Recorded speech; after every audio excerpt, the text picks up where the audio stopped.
तिमिरान्धस्य ज्ञानाञ्जनशलाकया चक्षुरुन्मीलितं येन तस्मै श्रीगुरवे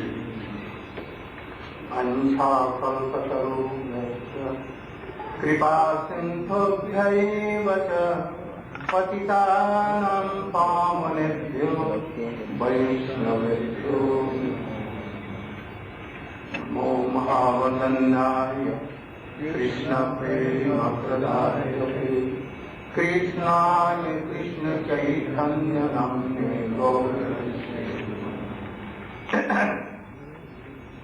गुरवे गौरचन्द्राय राधिकायै तदालये कृष्णाय कृष्णभक्ताय तद्भक्ताय नमो नमः। यं प्रव्रजन्तमन्वेतमपेतकृत्यं द्वैपायनो विरहकातरया जुहाव पुत्रेति तन्मयतया सर्वोऽभिनेदु तं सर्वभूतहृदयं मुनिमानतोऽस्मि। तवैवास्मि न जीवामि त्वया विना इति विज्ञाय राधे तन्नय मां चरणं चिते।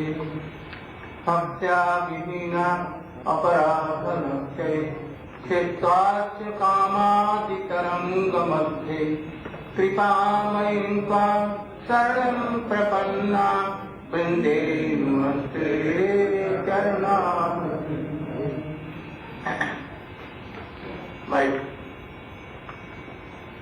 कोटि कोटि heart-touching Dandat Pranam in the lotus feet of my spiritual Guru Padma, Om Vishnu Pad, Sri Srimad Bhakti Prajnana Vishnu.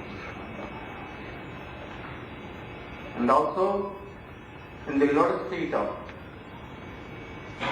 Sri Bhakti Vedanta, my Shiksha Guru, Om Vishnu Pad, Sri Srimad Bhakti Vedanta.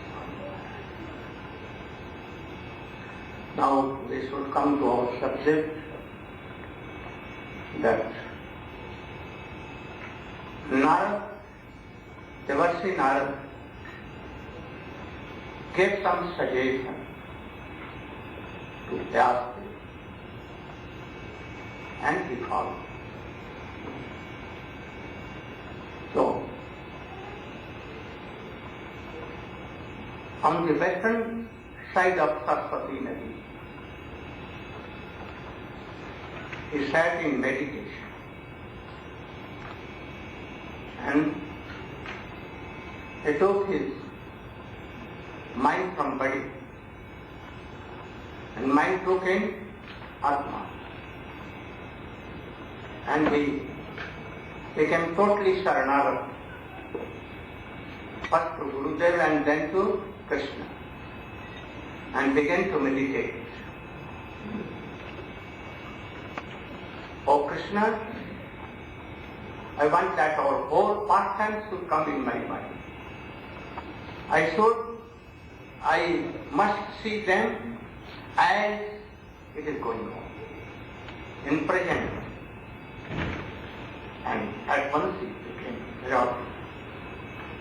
Isha apashyat purnancha maya Bhakti Yugen Manasi Samyak Pandityamale Apashyat Purusham Purnam Mayan Sajada Pakshya. He saw, oh Prajandanandana, very beautiful, peacock feather, Pitambar bird, Vajayanti Mala, all cowherd boys. Oh, really fine.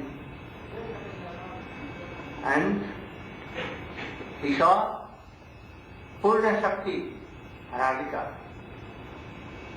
He also saw Father Nanda and Jasoda Maya, all Sakha, all associates of Vrindavan. Vrindavan very beautiful. And he saw how Devaki was pregnant, and at the same time Jasoda. And they gave birth at the same time in the half night, midnight. Oh. And then how comes the Vasudeva Maharaj took his son to Gokul and took Jog Maya. And how from there Utana, Agatu, Pakatu, Dambandhan Leela, and then coming to Vrindavan, Kaliya Daman, Agatu, Pakatu, all he saw. After that, Brahma Mohan Leela, Indra Mohan Leela, and then Ras Leela, and then Gopi Geet, Bhramar Geet, and Buddha came in, and he heard and saw by his transcendental eye and heard by his transcendental ears everything, and everything was going right in the ear.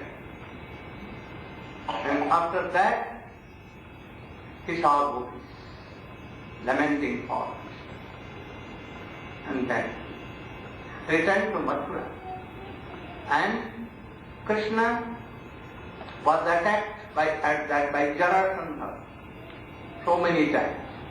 And in one night he took whole Mathura and went to Dwarka in a fort. And how he began the Raisui Yajna of Maharaj Yudhishthira. And then strictly Jarasandha was killed by him by the power of Krishna. Rukmini, Satyabhama and all married.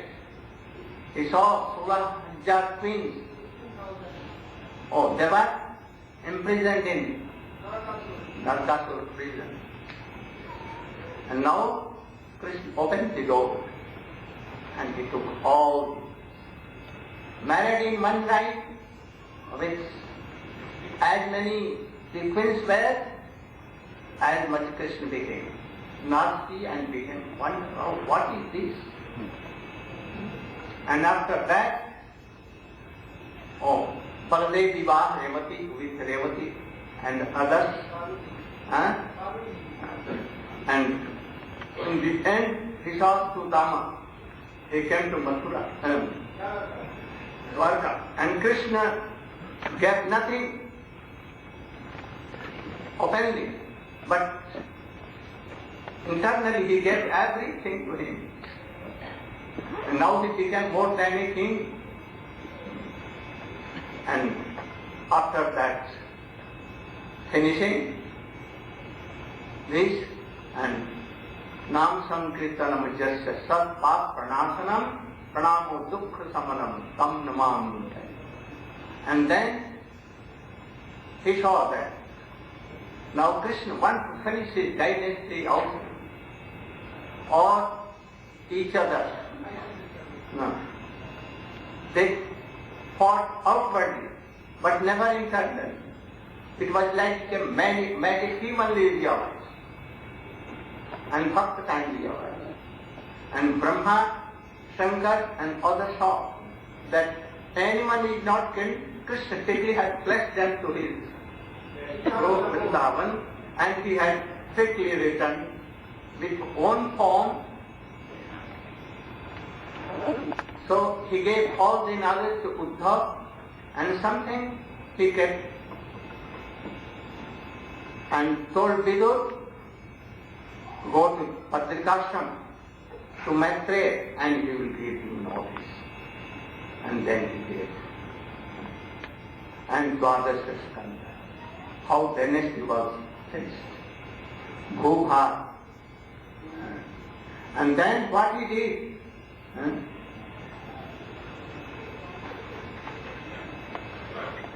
He also saw Maya Devi, who was behind Krishna, not in form, because she was sent somewhat. Because he is covering their souls with Trigunatric, the and mind. And Jiva is superior than Maya. This Maya, not Yog Maya, Mahamaya. But even he is controlled by Maya. And those who are misusing their independence, they are coming from marginal line to this world. And those who are very fortunate, by the mercy of Krishna, by good association, they are returning to their home, Guru Vrindavan. And anarthopasamam, sakshat bhakt yoga madhokya, lokasya ajanito vidvansya kresa. He saw that all persons are not grasta. In their heart, there are so many others. And they don't want to return anywhere. They want to enjoy Maya. So, for them, he wrote all what he saw in his samadhi. Lokasya ajanato, those who don't know all these things, for them, Shaswata Sankita means samadhi, grantha Srimad Bhagavatam. And Jasya vai Suyyamanam Krishna Paramapurushe Bhakti Rupa Paddhata Punsa Shok Moh Bhaya. If anyone hears that Samadhi Bhasa, Samadhi Grantha Srimad Bhagavatam, the glorification of Krishna and the teachings of Krishna, Krishna Paramapurushe Bhakti will come. Prema Bhakti will come. And thus, when Prema Bhakti will come in what proportion? According to that Tartamya. So more bhaya of this world will go. And anyhow he attracted his son Navitya Niratam. There is nothing to do with this world. So I totally detached from this world. But anyhow he attracted. And he taught him all Srimad Bhagavatam. Though he was Atmaram Sukadeva Goswami, but by the sweet pastimes of Krishna, he was so much attracted that he never used to be at a place for 5 minutes even, and now for so many long time he was with his Gurudev, Father Vyasdev. And then they had some doubt. How it was possible that Sukadeva Goswami was Atmaram and never waited 5 minutes, more than 5 minutes, go to Hangal. And he was there and he learned Srimad Bhagavatam, a very big book. And then he told so. Atmaramasya muneyo urgantha urukrame ahat kurvanta hai tusam bhakti itham bhuta. The qualities of Krishna, the glorification of Krishna is so sweet that even Atmaram can be attracted. No doubt, no wonder that Sukadeva Goswami began to come to Vyasdev, his father, and he learned everything. Now, we should follow what process followed Vyasdev. First he had strong belief in his Gurudev. No doubt. And what he told he followed. So we should try like that. If you come in samadhi, you can realize all these things. Don't think that it is impossible. Anyone can do like this, by the mercy. And it may be that by the mercy of Guru and Gauranga or Krishna, oh, they will tell you, only this, everything will be possible by Gurudev. So, we should try to always with strong belief that Guru can do this, Krishna can do this. We should always try to be loyal to Guru. Don't doubt anything in him, never. And try to be like that Krishna has told in Gita.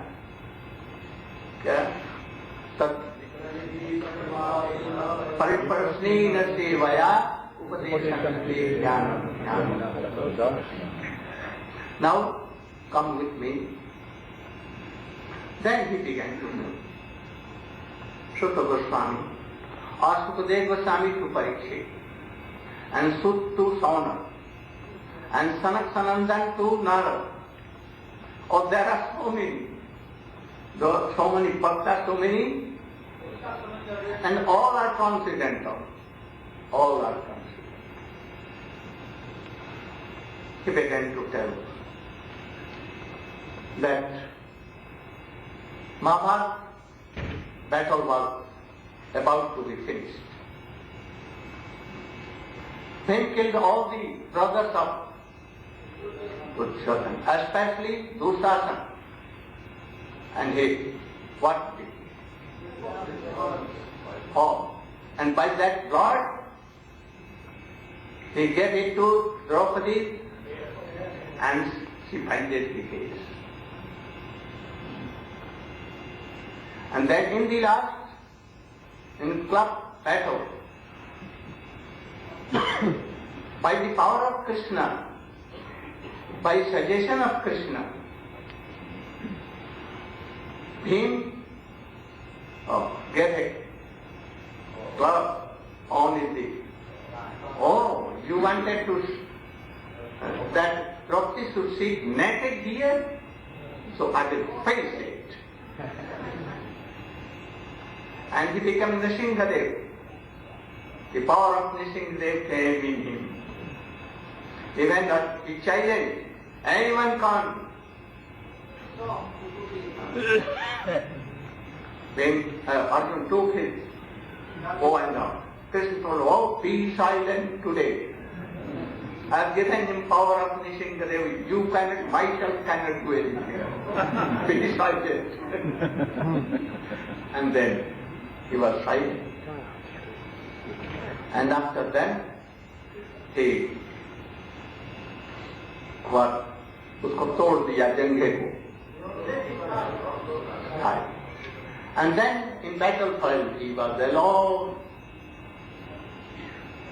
Duryodhana, Pandavas returned back to their homes, not homes, another. And here Ashwasthama with Kripacharya Krit Parma came. He was lamenting to see that his Prabhu, Duryodhana was. Then he told, promise that I will kill 5 Pandavas today, just now in night, I will bring their heads. So he went in the Shivi of Pandavas, Shivi camp of Pandavas. But Krishna strictly took away them anywhere else. So in the camp of Duryodhana where he was killed and it was conquered by Pandavas there. And here with Draupadi, Panchu Pandav, Krishna was there. And in this Pandava camp, all were sleeping. The 5 Pandavas of sons of Pandava and Krit Parma.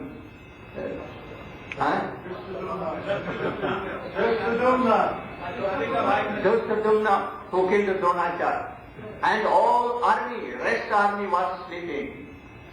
And anyhow, by the power of Shankar, Ashwasthama went there. And when they were sleeping, he killed all. He killed 5 Pandava sons and took their heads and happily came to Duryodhana. And he gave that, I have cut the heads of Pandavas. And Duryodhana saw, oh, what you have done? You have finished my Vansh even, dynasty even, and not head. But I cannot give you all. Anyhow, be away from me. And thus they knew that I have not killed Pandavas. And then he was going. He was trying to escape anywhere, anyhow. But Arjuna went, returned to camp and saw his sons are killed and all others are there. Then he became very curious and he take a pratigya, I will kill Ashwasthama. Where he will be, any world in the sky, in Patal, in anywhere he will be, I will kill him. So, and then he took his Gandhi and rubbed and given to Sir. And he, Ashwasthama saw, Arjuna has come, what to do? Then he shooted from Mars. But he did not know how to return. His father never taught him. But to Arjuna he knew. Then Arjuna wanted, he asked Krishna what to do. And all with Brahmastra, you should stop him. Then he did. And then he caught Ashwasthama and he tightened in his ruff with ropes and brought it to Krishna. Told, why you are not killing him? He is Aditya, he has killed all. Terror. All you must kill. Then told, I want to kill at once. You should kill him. Krishna also told. But Arjuna was thinking something. Was an intelligent person. He gave Ashwasthama in the lotus feet of Draupadi. Now he is yours. You can give him any punishment as you like. Then she began to weep. I have lost my 5 sons by this cruel person. But if you are killing him, then his wife and mother will weep as I am weeping. So don't kill. Give up. He should repent himself. Don't. But Arjuna told that, what I have told that you should kill, you have promised that I will kill. Him is also telling what to do. Then Krishna Arjuna knew and he saved his and took money here was jewel one. Now he became Apamani and money was taken. So now he was Tejheen. No power. No power. Tejheen means मुख पर कोई शोभा नहीं थी. And he set free. Then at once he thought that I am so much insulted by them. So Uttara, the wife of Abhimanyu, in Om she had Parikshit Maharaj. 10 months. She was going to, but in the meantime, Ashwasthama with Brahmastra He wanted to kill their son also. And he shooted. And she ran after Krishna. Krishna, Krishna, save me. Rakshamam, Rakshamam, Trahi, Trahi. I'm taking your shelter. Kunti, Draupadi, all running came to Krishna. And Krishna, what did? In one form, he went into the hump of Uttara, and with his club, shaped like Pangusta Parima, Chaturbhuj, Pitambar Hari, and with a club, he shaped Parikshit and उसको शांत कर दिया ब्रह्मास्त्र को, उसको शांत कर दिया, शांत उसका जो तेज था उसको खत्म. And then, Krishna came out. At that time, Parikshit was boy, but he was thinking, oh, who is this person? Who is this person? So he is called Parikshit. Everyone, oh, that person who saved me in my mother's home, oh, where he is he, like that. So, Mahabharata. Thus, after this, Parikshit Maharaj came from the womb of one kirtan. So that's something.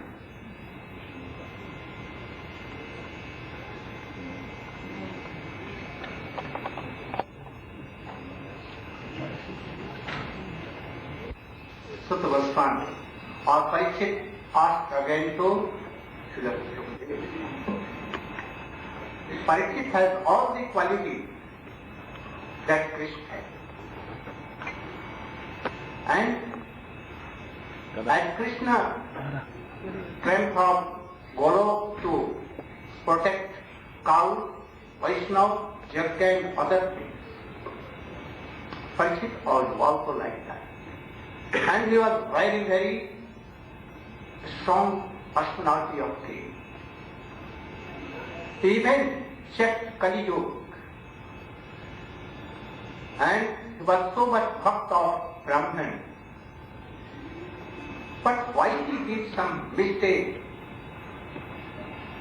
that the son of that Samik Rishi caused him, that after 7 days a Takshak, poisonous snake will come and bite. Why? And he told, I think that this was the desire of Krishna himself. Otherwise it was Asambhav.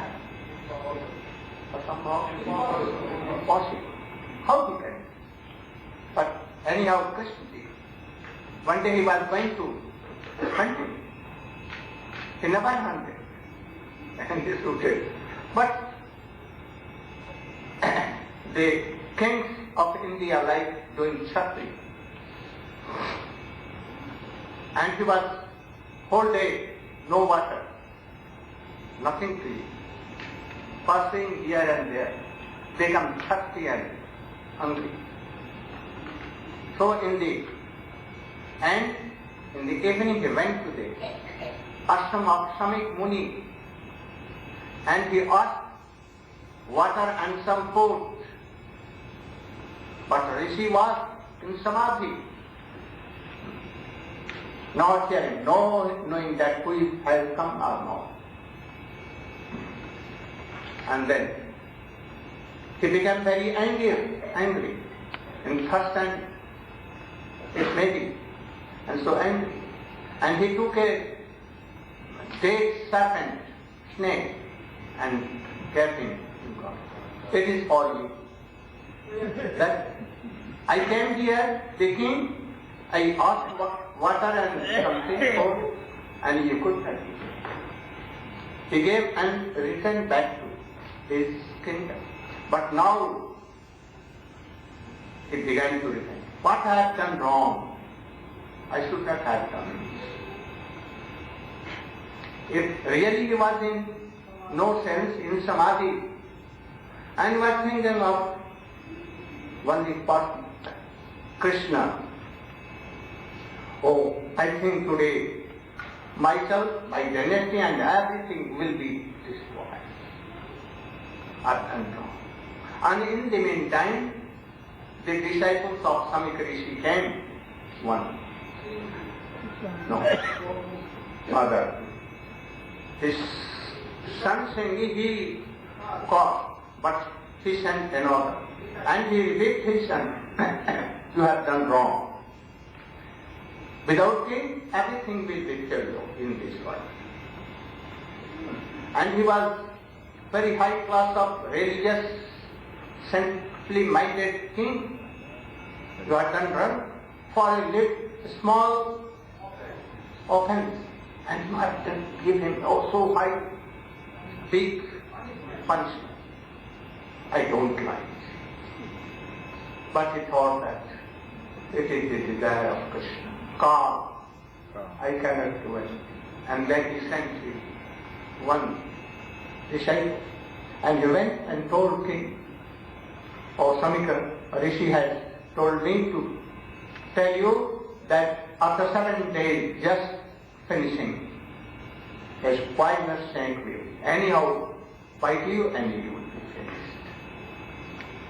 At once he gave his crown, royal dresses and everything, and he gave kingdom to his son Janmeja, and he went on the Ganges side, and he sat facing north,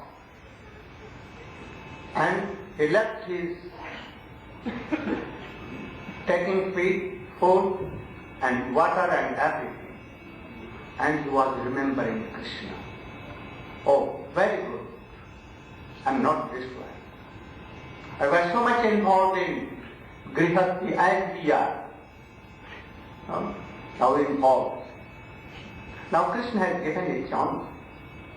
And in the meantime he saw that Narada, Vyasa, Parasar, Gautam, Yajnavalkya, Hare, Kabir Antariksh, and from South Augusta, all realized souls from whole India, from whole world.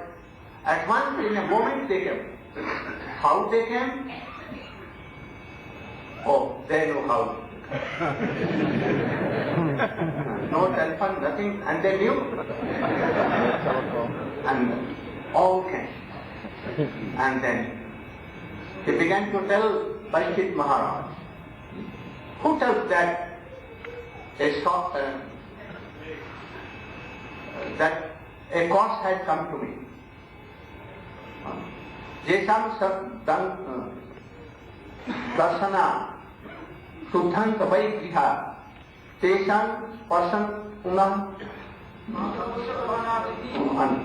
Oh, these munis more than Krishna. And they have come all together here. I am taking their darshan. I am speaking with them. And they can do that if they wish, by course will go. But even they have come. So it is not a cause, but it is a benediction for. And then he asked. In the meantime, Sukadeva Goswami came and he asked 2 questions. First, what is the duty of a person who is going to die just now? And what is the duty of a person who will die? And then he began Srimad Bhagavatam. Go Premanande. Thus Srimad Bhagavatam began. Now, there are so many teachings of Kapil Dev and so many things. How Vidu came after battle, Mahabharata battle, and he met with Dhritarashtra and Gandhari and told, why you are here? Him is giving you like dogs something to eat. What you want? Your 100 sons and so many all are killed now. What you want to see more? Then he told, what can I do? I am blind. Oh, at once come with me. And in the midnight, he took the cross with him and confessed. No, अभी something to his mother dekha, not Kunti. And he took them in the way to Haridwar, and more he went, more Rishikesh, more dense forest. And there he told Dhritarashtra, take your mind from your body. And mind, so you should be go to Krishna. Forget everything. And in the meantime, after 7 days, fire came. And forest fire. And he was burned to ashes. Both. And they were and liberated. Because they have given their soul and mind to Krishna. There are so many more teachings. So I want to tell some sweet pastimes of Krishna also. So I am coming gradually. You should know. No. Like Sarupya, patent here, not pressure. Even Arjuna, Pandava and Draupadi are doing austerities in Radhapur. Whether they have attended Braj Bhakti or Braj Bhash or not, it is in doubt. So what to tell them? Very high, you are very lucky that a desire has come. Something very strange. Do you want to go to heaven? Anyone? No. Do you want to have liberation, mukti? No. Anyone?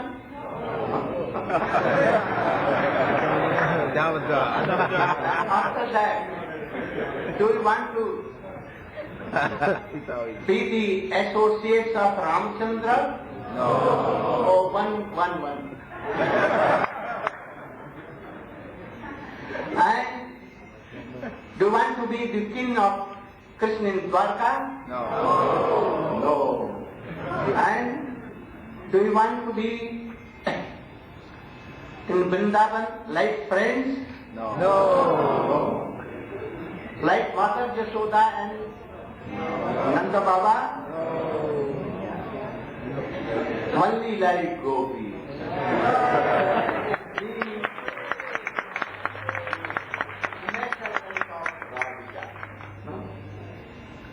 So you are very fortunate to hear all these things and trying to fix your aim and object of your sadhana. This is a very good success in your life. You should think all very, very fortunate you. One thing I request you. If you want to attend this, don't criticize anyone Vaishnava. Never in any way try to cut that tongue. Your tongue, yours should you fall. Try to cut it. And punish that tongue. If mine once, but if you accept by this, Sadhu Sangha Nam Kirtan, Bhagavad Shraman, Mathura Avarsi Murti, Sadhya Sivan, Sakal Sadhana Sreshta Ek Panchang, Krishna Prem, Janmai Panchara. Very surely you will have. You will have. Now, you should try to follow my instructions. Not my instruction, my Guru Parampara instruction and instruction of Srila Vyasdev, Srila Sukdev Goswami, Narayana Chaitanya Mahaprabhu, especially Rupa and problem. So try to always remember my words. Don't have any doubt in Guru, Vaishnava, Bhagavad. And thus your life should be successful. Now, you know the bhakti of Dhruva. Dhruva. You can take it something. In short.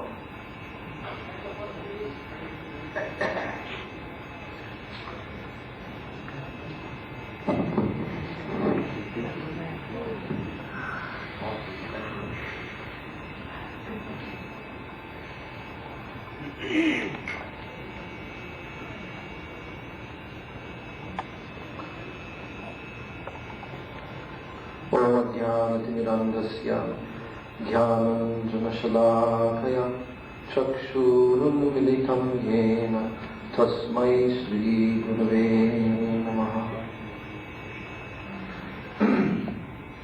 In this great literature, the Grantharaj, the king of all Shastras, Srimad Bhagavatam, there are many teachings, many upakhyans, many histories of great devotees, how they have performed their sadhan bhajan and the various attainments that they have gotten as a result. So, in gradual progressive way, the Srimad Bhagavatam is giving these various histories of the universe. One of them is the history of Dhruva Maharaj. So this is in the 4th canto of the Srimad Bhagavatam, describing that Dhruva Maharaj, he was the son of King Uttanapad, and he was in the dynasty of Swayambhuva Manu. So at the very beginning of the universe, these great personalities, like Prajapatis, they were the sons of Brahmaji, and they populated the whole universe. So Dhruva Maharaj took birth from King Uttanapad, and King Uttanapad had 2 wives, Suruchi and Suniti. And Suniti was the mother of Dhruva Maharaj. But actually King Uttanapad, he had a more favor toward his wife Suruchi. So one day, when Dhruva Maharaj came to the court of King Uttanapad, he came there and he wanted to sit on the lap of his father. But actually Suruchi was standing nearby, the stepmother. And she rebuked little boy Dhruva, who at that time was only 5 years old, and she told him, "You cannot sit on the lap of your father, because you have not come from my womb. Only if you come from my womb, then you can sit on the lap of your father." When Dhruva, as a young boy, heard this, he became very upset within his heart. Dhruva was actually from the Kshatriya dynasty, and when Kshatriyas are insulted, it is very difficult. Like if someone steps onto a snake, suddenly the snake will rear its head. So in the same way, Dhruva, he became very insulted by this. And then he ran, crying tears, to his mother Suniti, and he told his mother why this has happened. And his mother told that it is true, your father is more favored toward Suruchi. But actually you should know that only the Supreme Personality of Godhead, he can fulfill all of your desires. Dhruva Maharaj, at that time, he became very determined. He wanted to attain a kingdom even greater than his father and his grandfather. He wanted to rule the entire universe. So this desire rose up within his heart. And his mother gave him some instruction that if you want to fulfill your desire, because she was a very religious lady, she was very dharmic, and she was also a devotee of the Supreme Lord. So she told that if you want to fulfill your desire, then you'll have to satisfy the Supreme Lord. And Dhruva Maharaj, he asked, where can I locate him? Where can I find him? She told that many rishis, many saints, they go to the forest and they absorb themselves very deeply in meditations and yoga, and there they gain darshan of the Supreme Lord. So at that moment, Dhruva Maharaj, with very great determination, he immediately left the palace and he began to go into the forest.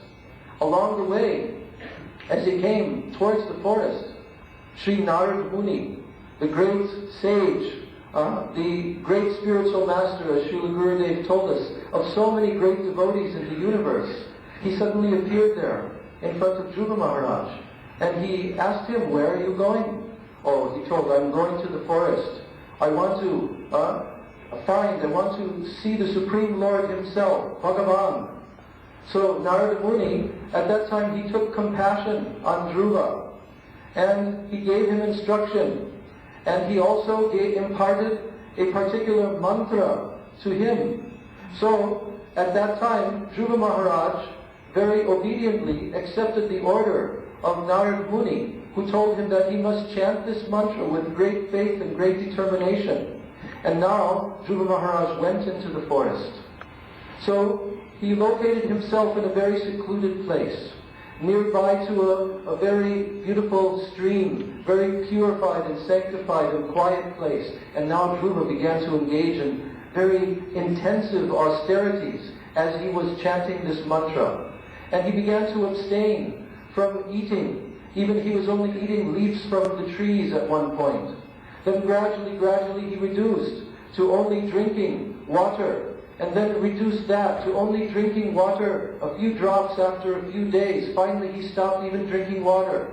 Then Dhruva Maharaj began to only take air, breathing, and gradually, by the process of breath control, pranayama, he even withdrew his breathing processes. And at that point, when Dhruva Maharaj, after 6 months of doing these intense austerities and completely absorbed in chanting his mantra, the whole universe was feeling even choked by his austerity. So suddenly at that time, the Supreme Lord, Personality of Godhead, Lord Vishnu, Lord Narayana, he appeared there in front of Dhruva Maharaj. And when he appeared in front of Dhruva, suddenly Dhruva Maharaj's meditation broke, and he fell in doing pranams, full obeisances before the lotus feet of Lord Vishnu. And at that time he rose up and all of his body was trembling, and he felt all ecstatic symptoms to see the Supreme Lord before himself. And now he tried to speak something, but he could not, because he was just a little boy and he was so overwhelmed. But Lord Vishnu took his conch shell, his shankha, and he touched the head of Dhruva. And now Dhruva began to offer very beautiful prayers, very eloquent, poetical mantras and prayers to the Supreme Lord. And at that time, Lord Vishnu, he told to Dhruva Maharaj, now you should ask me for any benediction. I will grant your heart's desire. So Dhruva Maharaj, although he had come into the forest with this intense desire to gain a material kingdom, great vast wealth and power, but when he saw Lord Vishnu, his heart melted, and actually he lamented very deeply within his heart that I was motivated by such a material desire, and I worshipped you for this useless material desire. Now that I have seen your lotus feet, now that I have seen your beautiful form, I realize that I don't want anything. I only want to serve your lotus feet. I also realized that my attempt to gain all of these material things was just like searching for little broken pieces of glass. But now I realize that while I was searching for these little pieces of glass, I have found a very valuable jewel. I have found your divine lotus feet. So in this way, Dhruva Maharaj told Lord Vishnu, Swamin kritartosmi varam na jate. I am fully satisfied. I don't want any kind of benediction. But then Lord Vishnu, he insisted and he told Dhruva, no, you have come to me with this desire. I must fulfill your desire. And Dhruva Maharaj had to accept a kingdom greater than his grandfather. For 36,000 years, he had to become a king and ruler within this universe. But then Lord Vishnu gave him the benediction that after that time period, then he would be able to attain his eternal position. And within this very universe, he would be able to rule an entire Vaikuntha planet, a spiritual planet, Dhruva Loka, which is the pole star within the universe. And there Dhruva Maharaj would reside, and Lord Vishnu would be there, residing on the same planet. So he would attain this Salokya, liberation, to live on the same planet as the Supreme Lord.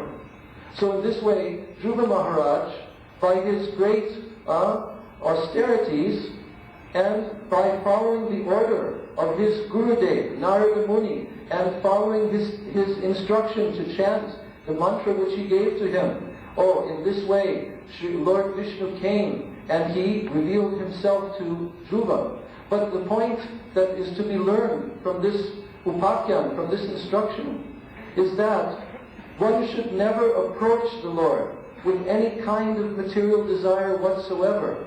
It should be anya vilashita shunyam, devoid of any other desires, and only favorable, anakulyena krishnanushilanam, only favorable to the Supreme Lord for his satisfaction.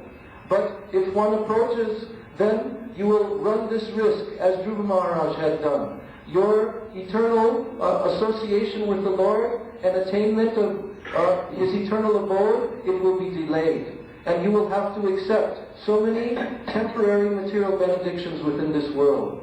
So Dhruva Maharaj is listed as a bhakta within the category of the devotees of the Lord. But he had some material desires, sakam bhakta. So he worshipped the Lord with these desires.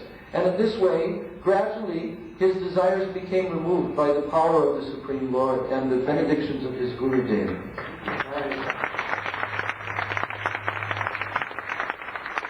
By this katha, you should know that through by mantra given by his Guru, and he received that position. Why you cannot? More better, superior mantra are with you.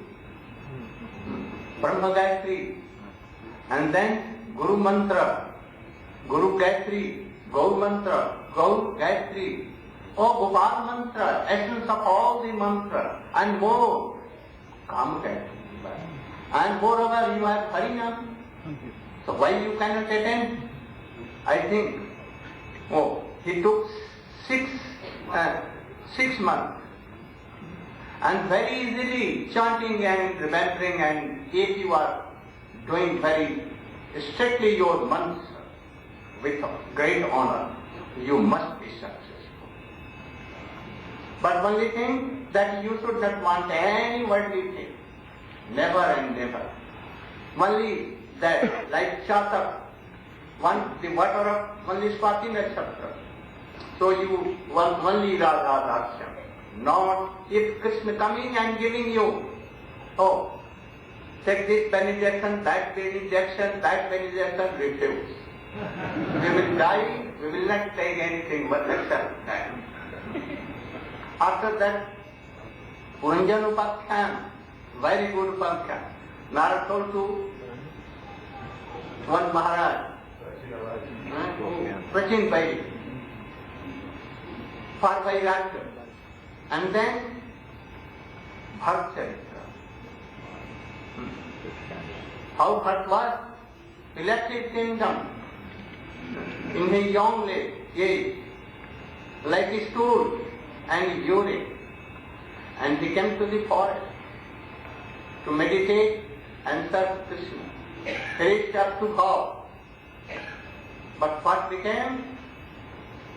He was attached to any deer baby, and he lost his teeth. But you, in brief,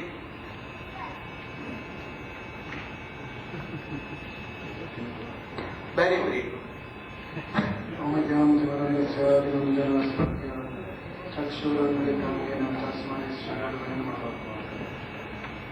So, all of you may know that present-day India is called Bharat because it's named after the great king Bharat. So Bharat Maharaj, at the half point of his lifetime, he gave an ideal example and he renounced everything.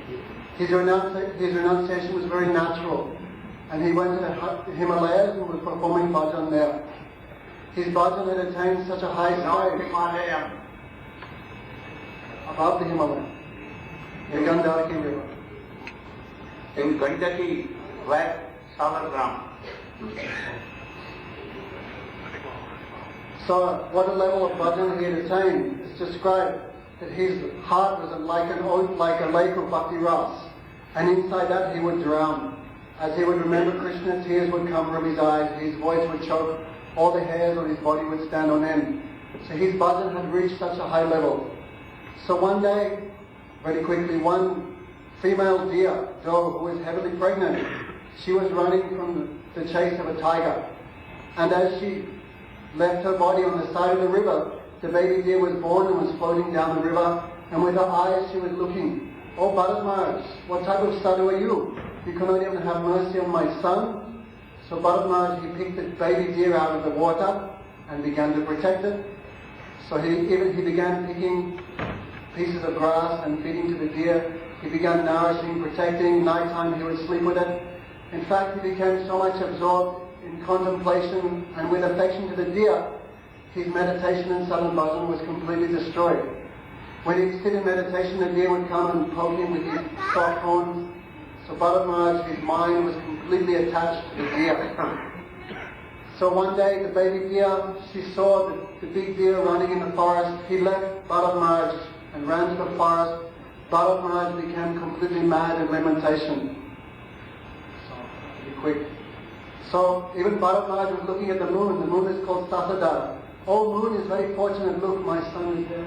Oh earth, what austerities you have performed, the footprints of my son are on you." Thinking like this, Bharat became mad. Bharat Maharaj forgot about death. The death did not forget about Bharat Maharaj. Yesham Krishna says, "Yam yam pati smaramagam chatatanti kalevalam yevaisasti kuntiya samatha bhavita." Whatever you think at the time of death, that is your next destination. So Bharat Maharaj, at the time of death, he was completely infatuated with a deer, and he remembered a deer. As a result, he took birth as a deer. Guru Maharaj said Bharat Maharaj made one mistake, he took 3 more births. But how many mistakes we are making every day, every month? So Bharat Maharaj, as a result of his bhajan, he was not an ordinary deer. He could remember the mistakes he made, and he lamented. He would never associate with other deer, and at a young age he ran away from his mother and lived near the ashram of the sadhus and was always hearing Harikatha, and he waited when this body would be finished. So next birth, he took birth in a Brahmin family. So Bharat Maharaj was very careful not to make the same mistake again. His father was a very high-class Brahmin. His father tried very hard to educate him in all the type of smarta karma. But Bharat Maharaj said, "No, this life is only bhajan." His father tried very hard to educate him, but Bharat Maharaj ignored all that and practiced Hari Bhajan. So his father left the body in great disappointment. His 9 brothers mistreated Bharat Maharaj very greatly. They never used to feed him anything, they never used to give him any cloth. They used to give Bharat Maharaj the burnt vegetables from the bottom of the pot, the old rice, but Bharat Maharaj ate everything, considering it nectar. So one day, they used to put Bharat Maharaj in charge of guarding the fields. So Bharat Maharaj was very happy they're doing bhajan. So Jad Bharat. Jad means inert, because he would pretend to be mad, like useless, Jad Bharat. One day the king of Sindhu Desh, Rahugana, he was going from there, going towards where the Ganga enters into the Bay of Bengal. He went to see Kapil Rishi. So that time, Bengal,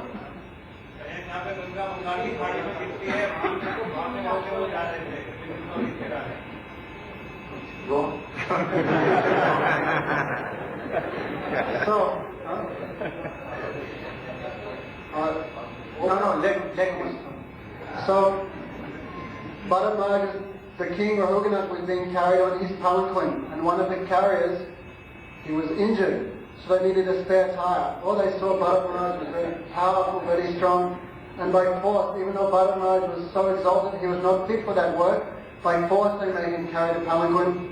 But Bharat Maharaj, he never gave up his character. All are related to Krishna. So when he would walk on the ground, he would see the ants and he would move here and there, to side.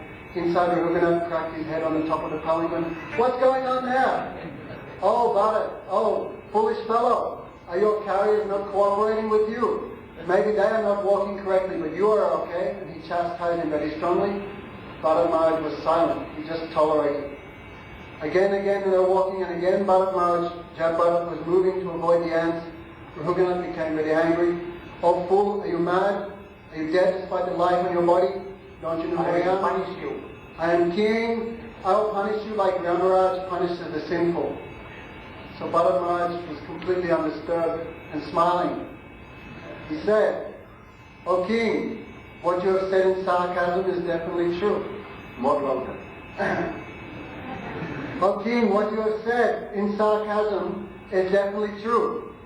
Isn't it? You have said, you are experiencing great difficulty carrying this palanquin, but this is your rubbish. I am not experiencing any difficulty because I am not carrying the palanquin. This body is carrying the palanquin. Therefore I have nothing to do with this body, nor this palanquin, nor the present situation I am in. You know nothing about the difference between the soul and the body. O king, the body is not fat, nor thin, nor stout, nor black, nor white, nor anything else that you have No king, said. no servant, nothing. You said, therefore happiness, distress, mental fatigue, material desires, death, birth, these are all come from the material mind. But I have nothing to do with any of this. O king, you have said, I am king and you are servant. Is this true? But I say this is a temporary situation. And soon maybe I will be king and you will be servant. And you have said that I am dead despite living. But king, I may let you know this is a fact for every living being in this world. Everybody's body is dead and it's only alive because of the presence of the Jivatma. O king, you have said that I am mad despite living. But you should know that I am not mad. I am perfected, liberated soul, servant of the Supreme Lord. And if you think I am mad and punishing me, what's the use of your punishment? Like beating a dead horse is no benefit. O king, you have given me so nice instructions. What should I do? Shall I carry your palanquin again? So Bharat, the king of Raghunath, became very afraid. He leapt down from his palanquin and fell up weeping at the feet of Bharat Maharaj, Jad Bharat. He said, I am not afraid of anything. I can even fight with Lord Shiva. I may even fight with death. I am not afraid of anything. I am only afraid of one thing. That is committing offense to the lotus feet of Vaishnavas and Brahmanas. Please forgive me. So very quickly, beautiful instructions Bharat Maharaj gave to King Raghunath. He told that, who are you? Who are you? Then Bharat Maharaj, Raghunath asked, who are you? You are moving in a disguised form as if to examine others. I cannot understand who you are. Are you Kapil Dev? Are you Vashishta? Are you? And many names he gave. Atal Rishi, are you this, are you that? So Bharat Maharaj said, well, maybe you know me. My name is Bharat. oh, my name was Bharat. Before Your forefathers were the emperor of whole universe. And then he was, oh, same Bharat you are. And then Shraddha came. Sometimes Gurudeva and the Vaishnavas will explain their past lifetime, their life history to us, then we will get so much inspiration and faith in them. Otherwise we think, ordinary person, this is not good for us. So, Bharat, Raghunath Maharaj said, I cannot understand what you say. You say there's no relationship between the body and the soul. But I think this is not true. Like if you have a pot of khichdi, pot of rice, the fire heats the pot boils the water, and the water boils the rice. So I think in the same way there is a relationship between the body and the mind, and the body and the soul. The body suffers, the mind experiences pain and pleasure, and then the Atma thinks, I am happy, I am suffering. So then Bharat Maharaj, he said, O king, you are speaking very foolishly. You have no experience whatsoever. Don't you know this?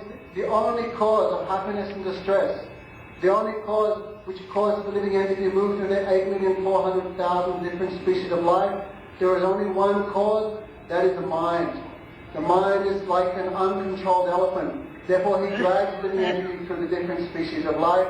Therefore, King, you should try to control this stupid mind. This mind is very wicked, very difficult to control.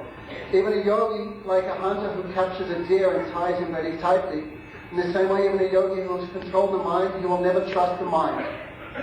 Therefore, like a lamp, when the wick is too long or too short, it gives insufficient light or much smoke is produced.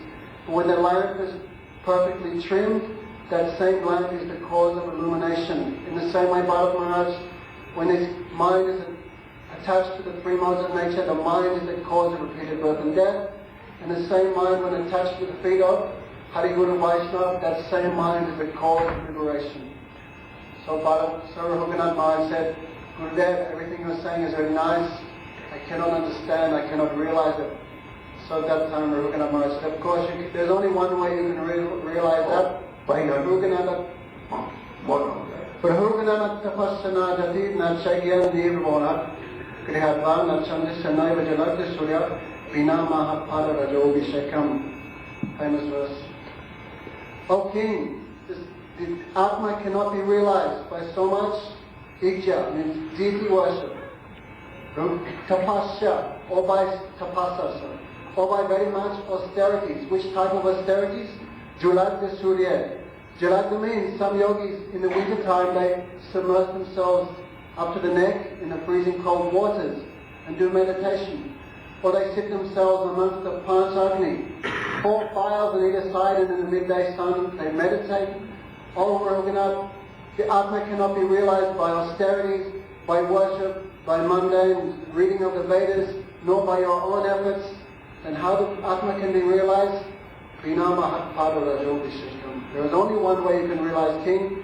Hold the feet of a pure Vaishnava and take his foot dust and smear it on the top from head to toe. Then you can understand the Atma. Otherwise you can never understand.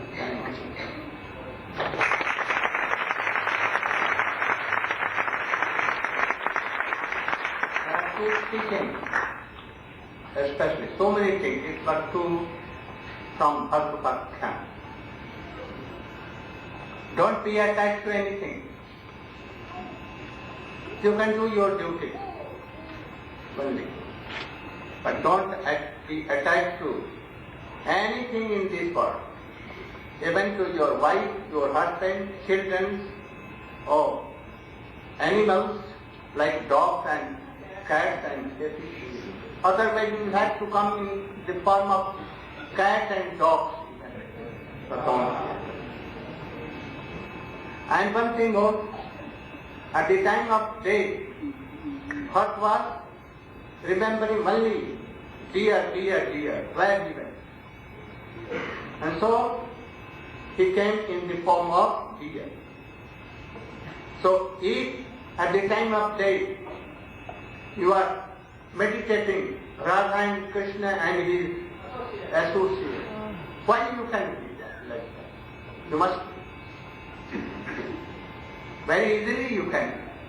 So from beginning, now you should try to always remember Krishna and his devotees. Very easily you can be the associate of Krishna. Then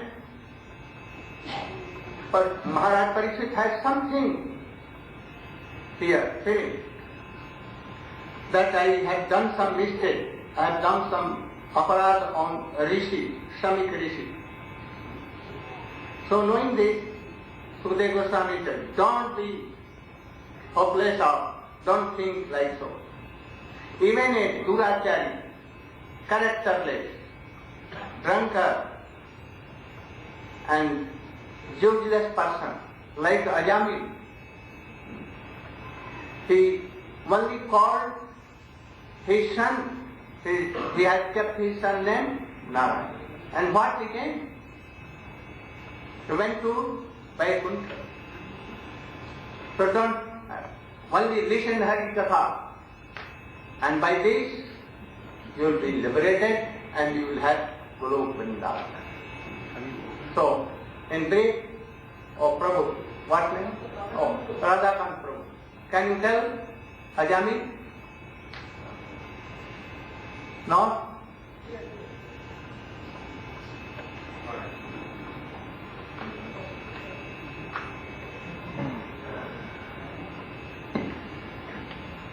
Very easy. ज्ञानात्मनन्दस्य ज्ञानञ्जनास्मतया चक्षुरुन्मिलितं येन तस्मै श्रीगुरवे। In 6th Canto of Srimad Bhagavatam, the story of Ajamil is there. Ajamil was born and raised in a very strict Brahminical family, and he was wedded according to Vedic injunction. He was a good Brahmin. He followed rules and regulations and performed a religious life. At some point in his life, due to misfortune, he looked upon a scene of Sudras enjoying sexual enjoyment, and welling up in his heart came a desire, a lusty desire for himself to enjoy outside of marriage. So he started to develop a relationship with a prostitute and enjoyed with her, eventually leaving his wife, his children, his dharma, his Brahminical duties, and became very, very degraded. Always with her, always enjoying, and having also children with her. So, towards the end of his life, he had one son named Narayana. Because he was raised in Vedic culture as a Brahmin, he was performing different religious activities. He named his children according to the names of Vishnu and Narayana. And being very attached to his son, at the time of death, as we're hearing, what we do during our life, we automatically begin to remember. Just like a playback in a movie, you go back and remember everything that happened during your life, especially those things which are very important to you, that you're attached to, that you have love and affection for, those persons in your life. So, as devotees, if we're always developing love and affection and attraction for pure Vaishnavas and Krishna, then automatically, without endeavor, we will think of those things at the time of death. But in this case, Ajamil, having left his sadhan and bhajan and became very degraded, automatically at the time of death, what was he thinking of? He was only thinking of his family and his son.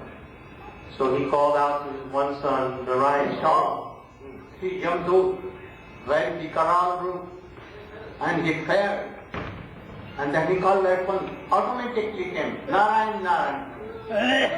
At the time of death, for those who deserve punishment according to the law of karma, the Yamadutas, the messengers of Yamaraj will come. They're very fearful. So he was very fearful, and he called out, Narayan, Narayan, my son, save me, save me.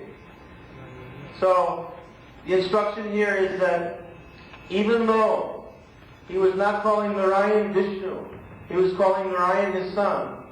But because he was calling without envy or aparad, it was called Namavas, or the semblance of the holy name. And immediately all of his karmas, all of his simple activities, his path in his life were destroyed from that one calling of Narayana. And at that time, also the Vishnu-dutas came.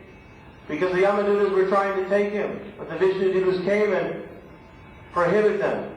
Said, you cannot do this. So a big argument ensued between the Vishnu-dutas, the messengers of Lord Vishnu who come and take the fortunate soul at the time of death to Vaikuntha Loka, and the Yamaraj Yamadutas who take the fallen, sinful person down to the hellish planets and punish them according to their karma.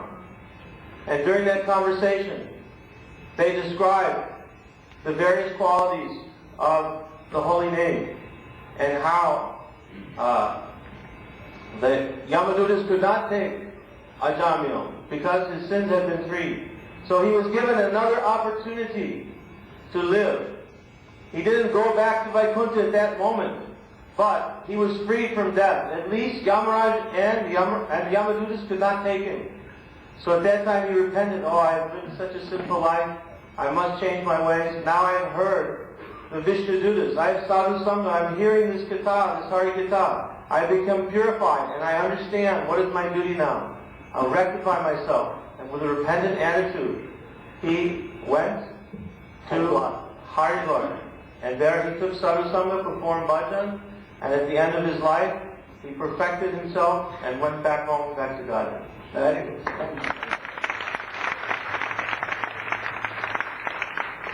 So, if anyone will chant Hare Krishna at the time of day, anyhow, if Nama comes, day will not come. And again you can have chants like Ajami. And if you are chanting pure Suddha name, at once to Guru, and with love and affection in the guidance of Rupa Goswami, then not to even Guru or direct to Vrindavan. So you should chant and remember Krishna. After that he told how Jai Vijay was very high class of associate of Narayana. Narayana had fulfilled all his desires, but he wanted to fight and to test. So at once this came that anyhow, if you will be demon, even we will fulfill the desire of my Prabhu. At once Krishna inspired Chaturpasani, and they came and they checked him not to come to the Narayan, and they caused. And then when Krishna took his Maya, both began to learn why he had done. But for 3 Janmas, lifetime. Oh, they first began Hiranyakashipu, Hiranyaksha, then Raman, Kumbhkarna, and in third Dantabhakra and Sisapa.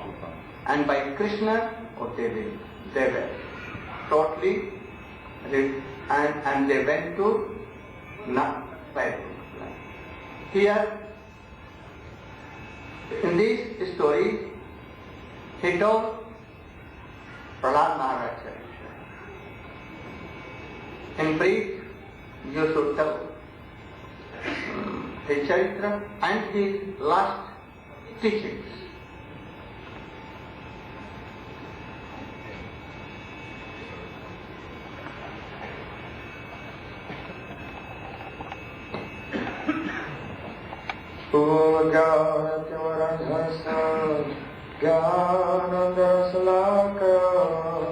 Chakshurmilitam jena tasmai Shri Gurave Namah. Srila Gurudeva ordered me to speak in brief about the life history and the teachings of Sri Prahlad Maharaj. So perhaps you know that on the passing away of Hiranyaksha, the brother of Hiranyakashipu, he pacified the weeping family members. And he told them, oh, we are not this physical body, and that there's no need to weep for those who have passed away, because this weeping will not bring them back. And in this way he pacified them. But then he himself, he went away and made a vow, I will kill him. That person who has killed my brother, and I will take over the whole universe. So he was a hypocrite. He said one thing by his mouth, and in his own life he did the exact opposite. So when Hiranyakashipu, he left his home and went to the valley of Mandara mountain there to perform austerities for many years, standing on the tips of his toes with his arms in the air. At that time, he did austerities for thousands of years, and he was thinking, by this I will become so powerful. But you know that Krishna, he is always 2 steps ahead at least of everyone else. So even though Hiranyakashipu had made a plan how to become so powerful, even before he went to the forest, Krishna had already arranged that in the womb of his wife, Prahlad Maharaj had appeared, who would be the very cause of his downfall before he started his uprising. So Krishna is very intelligent. So then, while he was awaiting austerities, Indra and the Devatas, they came and they kidnapped the wife of Hiranyakashipu, because they thought, now she's pregnant, another demon will come in her womb, so kill him before he's born. But now the Rishi came there, and he told them, oh, this is not a demon in the womb of Kayadu, he is a great devotee. So they did parikrama of that great devotee and pranam, and they left for the heavenly planets. Then Narada Rishi, he took the wife of Hiranyakashipu, Kayadu, to his ashram, that is at Narad Kund. And there he told Harikatha to her for 60,000 years. But after that she forgot everything. But the child who was in the womb, hearing Harikatha for 60,000 years from Narad, how qualified he would be after hearing 60,000 years. So when he was born, he was a great devotee. So in the meantime, Hiranyakashipu, he did his austerities, and Lord Brahma appeared to him and said, I give you a benediction. What do you want? He said, I want to be immortal. Brahmaji said, I myself am not immortal. Ask for something else. Then you give me the benediction that I will not be killed in the day or the night, in any month, or if I should not be killed on the land or in the air or in the sky, or by any weapon or by any human being or animal or any creature created by you, which is everyone in the whole universe. And in this way, he asked for all of these benedictions, and he thought that when they all add up together, it's the same as being immortal. So then Brahmaji, he gave that benediction and went away, and then Hiranyakashipu began his reign of terror. At once he attacked the heavenly planets, he kicked Indra out from his throne, all the demigods ran away and were hiding here and there in the universe, and for sitting on the throne of Indra, he began to control the whole universe. Even though he was drunk, intoxicated, his eyes were rolling, but still he reversed all the karmas. If you do pious activities, then a bad reaction will come. And he made all the plants and fruits come from the ground without even doing any work. In this way, he made a complete chaos throughout the whole universe. He was so powerful. So his wife had given birth to a child, only 5 years old, Prahlad, and he was going to school. And Hiranyakashipu, he had so much affection, attachment to his child.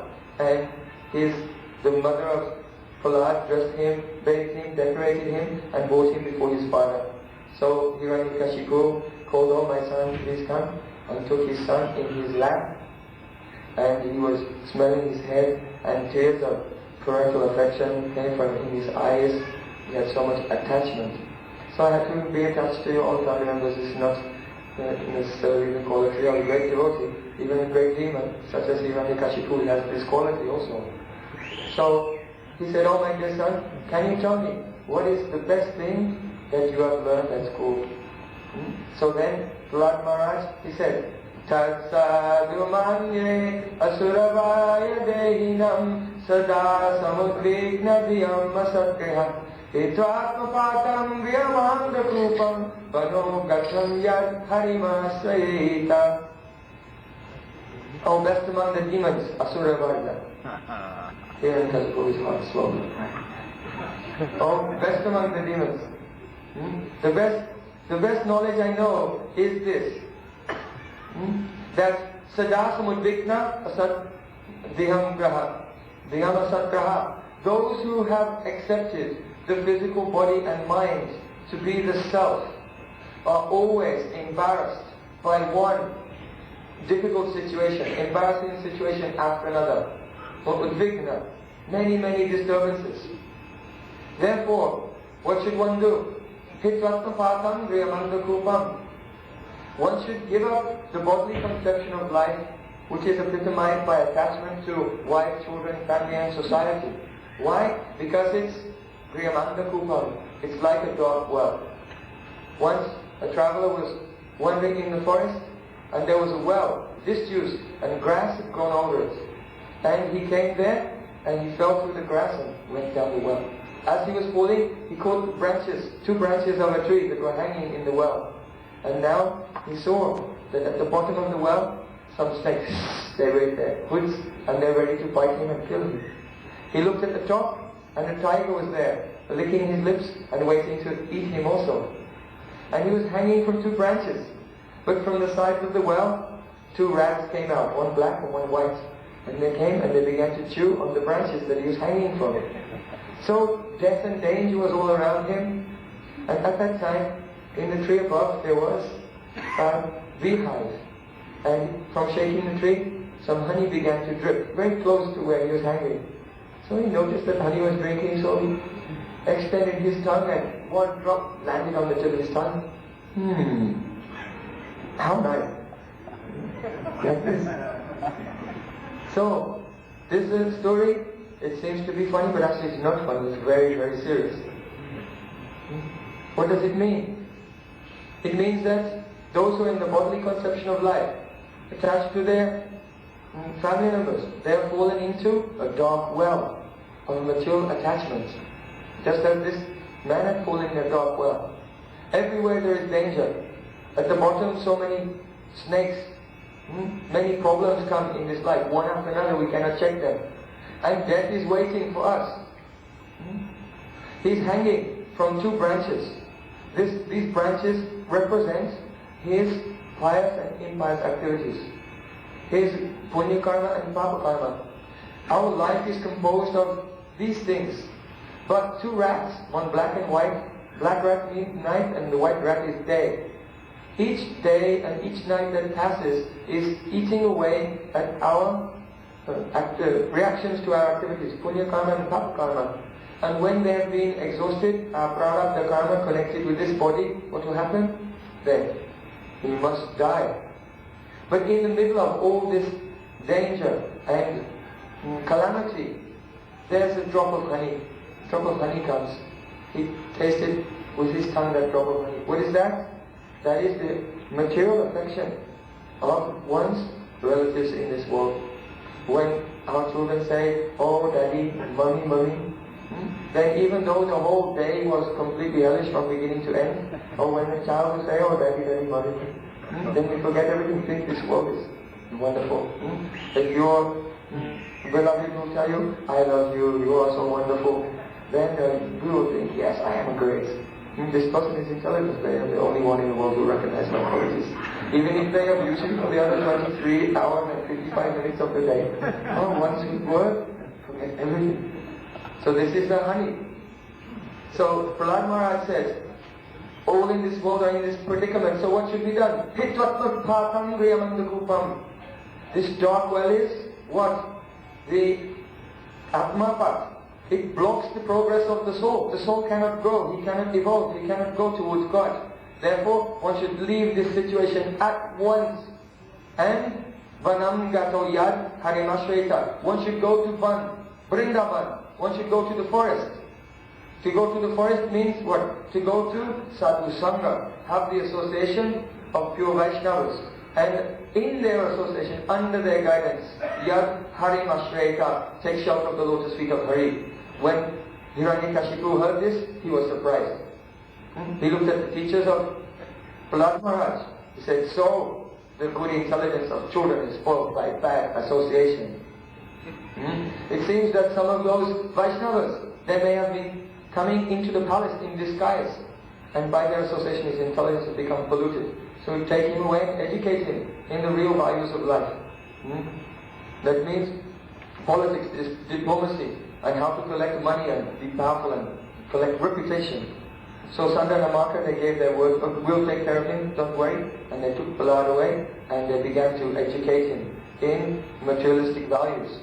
After some time, again, the mother of Hiranyakashipu, the mother of Prahlad, brought her son to Hiranyakashipu, and again he took his son in his lap and affectionately embraced him and said, oh, can you tell me, what is the best thing that you have learned?